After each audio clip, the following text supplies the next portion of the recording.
Meu amigo, todo mundo tem um craque preferido que é meio alternativo, assim, que as pessoas falam um pouco. Pois é, eu tenho o meu. E você deve ter o seu também. Nunca pensei em ser perfeito, mas vou correr pelo direito. Fala moçada, beleza? Bruno Formiga na área, convidando você aí a se inscrever no canal, tocar na notificação, deixar o seu like, seu dislike, comentar o conteúdo, compartilhar o conteúdo nos seus grupinhos de qualquer coisa. 2022 é o ano para bater o quê? 300 mil inscritos. Vai acontecer, a gente já passou aí de 250 mil, então os 300 são logo ali. Olha só, faz tempo que eu queria gravar esse vídeo aqui para falar sobre o meu craque alternativo preferido. E alternativo por essas bandas, porque na Europa é respeitadíssimo, tem direito à estátua no Arsenal, é um dos grandes e mais brilhantes jogadores dos anos 90, e eu estou falando de Dennis Bergkamp. Essa imagem, inclusive, ainda será motivo de explicações aqui neste vídeo, um dos mais elegantes, um dos mais classudos jogadores que eu vi jogar. Mas por que eu falo que é o meu craque alternativo preferido? Porque dificilmente ele vai aparecer numa seleção de todos os tempos, dificilmente ele vai aparecer como o melhor jogador da sua época, dificilmente ele vai aparecer nos times preferidos na cabeça das pessoas. Não é um cara que ganhou milhares de prêmios individuais, que tinha muitos números, apesar de em um determinado período ter estatísticas bem relevantes, mas eu estou falando de um cara que assim era elegância pura, ela era estilo puro, era beleza pura no jeito de jogar futebol. O Bergkamp dificilmente tinha uma jogada feia, seja um passe, seja uma dominada, seja um drible ou seja uma finalização. E assim, é difícil não achar gol bonito do Bergkamp. É um atrás do outro. Quando você bota assim, melhores momentos do Bergkamp, é só pedrada com técnica, com qualidade, é achada absurda. Eu sempre gosto de falar que o futebol tem estilos, né? Vai ter o estilo força, vai ter o estilo criatividade, vai ter o estilo mortal, vai ter o matador, vai ter o completo, e tem a categoria no supermercado dos jogadores elegantes. E aí lá você vai ter Cruyff, Raí, Zidane, Sócrates, e o Bergkamp tá nessa galera. Tudo o que fazia e enxergando assim muito além do que todo mundo estava vendo, assim, jogadas às vezes que você jura, fala, irmão, ele não está vendo isso. Bum, ele acha um espaço onde ninguém achava. Podia ser um meio atacante, podia ser um segundo atacante, jogou assim na seleção holandesa, jogou assim no Arsenal, jogou assim no Ajax, né, onde ele surgiu. Surgiu, inclusive, treinado pela primeira vez por Johan Cruyff. Muito importante na lapidação, na maturação do Bergkamp como talento, e assim, você vê um gol absurdo atrás do outro, né? Seja de cavadinha, seja de colocada, seja entendendo o posicionamento do goleiro para ter o menor esforço possível na finalização, mas com o maior grau de eficiência. Um dos gols mais absurdos que eu vi em Copa do Mundo foi dele contra a Argentina, né? Já no apagar das luzes, uma dominada absurda e um gol maravilhoso, assim, que destruiu a Argentina no mata-mata da Copa de 98, e um cara muito marcado também por ter pavor de voar de avião. Assim, o Bergkamp, e pouca gente sabe disso, assim, o Bergkamp era um cara que tinha fobia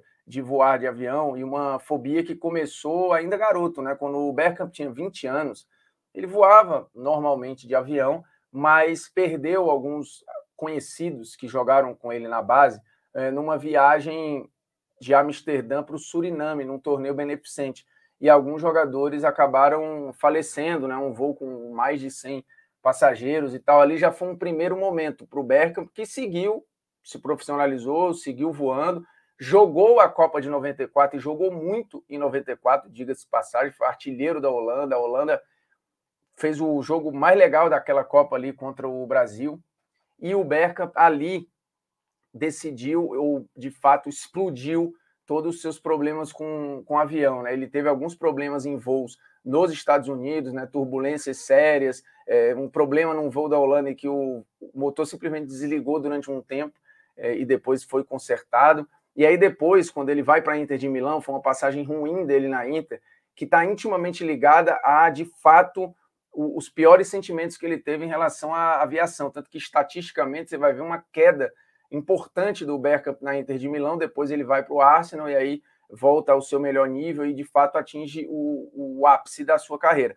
Mas na Itália ele cansou de voar em aviãozinhos pequenininhos, pegar muita turbulência, pegar momentos muito complicados, assim, aqueles aviões com hélices e tal. Tinha uma viagem para Nápoles, por exemplo, que ele suou frio, teve uma crise, e ali meio que ele decide, cara, não vou voar mais. Tanto que quando ele chega no Arsenal, ele fala que, ó, tudo que eu pedisse, eu sabia que eles iam abater uma parte por conta do fato de eu não voar. Um dos apelidos, inclusive, do Bergkamp era o holandês não voador, além de o homem de gelo, por conta da frieza com que ele tomava decisões em campo e tal. Mas fora de campo ele não conseguia controlar a cabeça dele, chegou a perder, por conta de não só multa, mas abatimento do Arsenal por esse episódio. O Arsenal, em alguns jogos de Liga dos Campeões da Europa, não pôde contar com o Bergkamp porque ele não viajava, e aí não dava para ir de trem, ou não dava para ir de ônibus e tal, ele simplesmente não viajava. Ele chegou a ficar 2 anos sem pisar num avião, e aí chegou a perder a mais de 100 mil euros por conta disso, para você ver como era séria a parada do Bergkamp com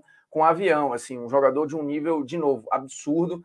De todos os que eu vi, é o meu preferido daqueles pouco falados, que eu, por exemplo, não vou botar na melhor seleção que eu vi, ele não vai entrar na seleção da Liga dos Campeões que eu vi, ele não vai entrar na seleção do mundo que eu vi, ele não vai entrar na seleção de jogadores de Copa que eu vi, por exemplo.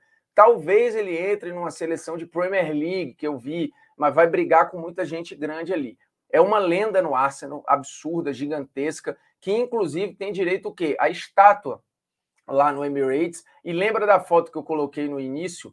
Aquela foto que eu botei no início é a foto que dá origem à estátua que homenageia o Bergkamp, né? Tem a foto no jogo contra o Newcastle, que virou uma estátua absurda. O Bergkamp, que tem o primeiro nome Dennis Bergkamp, por conta do Denis Law, o escocês. O pai era muito fã do Denis Law e o pai resolveu homenagear o Denis Law, botando o nome do filho de Dennis Bergkamp, que, de fato, não era um cara que ia te entregar a artilharia todas as temporadas. Mas, de novo, tanto no Ajax quanto no Arsenal, primeiro que ele forma um dos grandes quartetos da história da Premier League. Do Arsenal, acho que é o mais eficiente de todos, ele está naquele time invicto, mas Pires, Ljungberg, Bergkamp e Henry formaram um quarteto absurdo nesse Arsenal avassalador, assim, um Arsenal que resquícios desse Arsenal ainda terminaram batendo final de Liga dos Campeões da Europa lá em 2006, mas